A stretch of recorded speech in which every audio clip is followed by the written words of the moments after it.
few last touch-ups to his suit and helmet and he's ready to go. We've noticed that the mechanics have been really active in the last few minutes. Let's see if they'll make the difference on track. Courtesy of Milestone, I have had some good quality time with their latest entry in the MotoGP franchise. A game that I have thoroughly enjoyed and one that has reignited my passion for motorcycle games. MotoGP 19, much like the titles before it, remains a tie-in to the titular Grand Prix Motorcycle Racing Championship.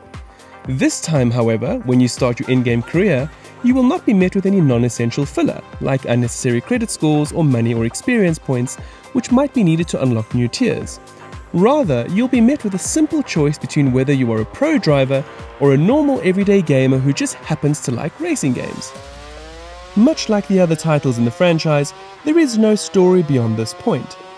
Your goal, instead, is to simply join in on one of the many championships that the game has on offer, and to make it through from the start all the way through to the end by being the best darn virtual racer that you can be. Before you begin, however, the game throws you into a pretty serviceable character creator. In terms of character customization, there are a bunch of pre-rendered faces that you can use as templates to work upon and to refine at a slightly deeper degree. There are a few options for skin color, hair color, and even eye color. What matters most during this process, however, is the fact that you need to give your new rider an age, a full name, and a number. Your rider will then carry these all the way through to the end of the various championships in the career mode, and anywhere else that you opt not to choose an established character, which are based on motorbike celebrities. Unlike MotoGP 18, where players started out in the Red Bull MotoGP Rookies Cup, MotoGP 19 lets you choose to play whichever championship you most fancy. There are quite a few as well, starting with the aforementioned Red Bull MotoGP Rookies Cup all the way through to the MotoGP Grand Prix and pretty much everything in between. I particularly like joining in on the Moto E fun, because to me there is something beautiful about not having to sit with traditional petrol engines and instead play around with electronic engines instead. With that said, I am still quite a petrol head, and I will admit that the game adequately serves everyone in this regard. Progression in MotoGP 19 is also nice and easy. There is no golden path that you must complete in order to get to the end. Rather, the career structures for each championship follow their own set of rules.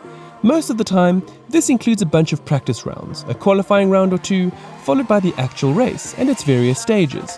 Going through each of these rounds is a must if you want to hone your skills on any track. This, after all, is where you'll be spending most of your time. In previous MotoGP titles, you would go through development tests before every round. MotoGP 19 does this as well, but it does so in a far more natural way. During the development tests and the practice stages, players have to take note of the overall health of their bikes. At any given time, you are likely grinding your tires down to their last layers of traction.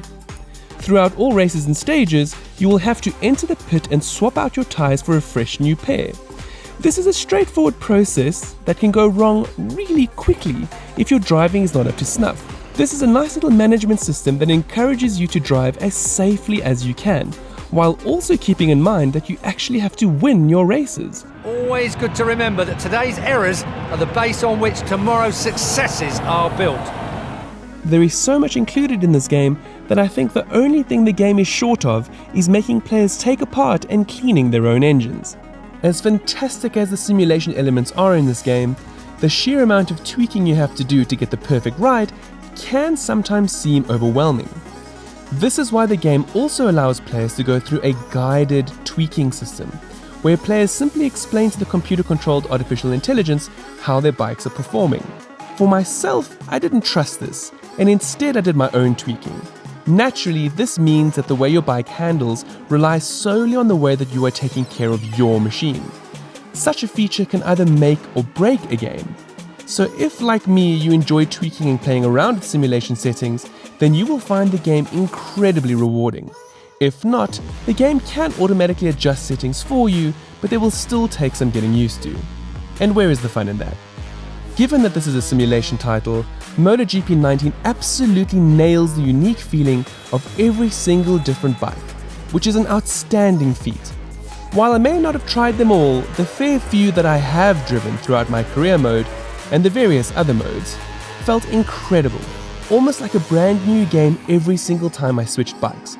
of which there are many to choose from. Beyond the career mode, MotoGP 19 also includes historical challenges, custom events, and multiplayer. Playing through a few custom matches is as straightforward as you might expect.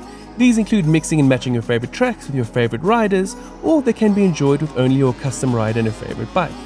The historical matches, on the other hand, are an entirely new experience. In fact, it almost feels like an additional expansion pack. In this game mode, players can choose from 4 distinct types of races, all of which are based on prominent periods throughout MotoGP history. Once you choose one, you are met with a cool selection where you can play as past and present MotoGP legends and even check out their bikes in all their detailed glory via the showroom option. After ogling your favorite legend and their bike, you'll be able to enter the race and tweak their bike to match your playstyle. Unfortunately for multiplayer, this game mode remains stoic and bland. Although a proper addition to the game, it offers nothing new when compared to the past few years of MotoGP titles. Much like MotoGP 18, MotoGP 19 runs on Unreal Engine 4.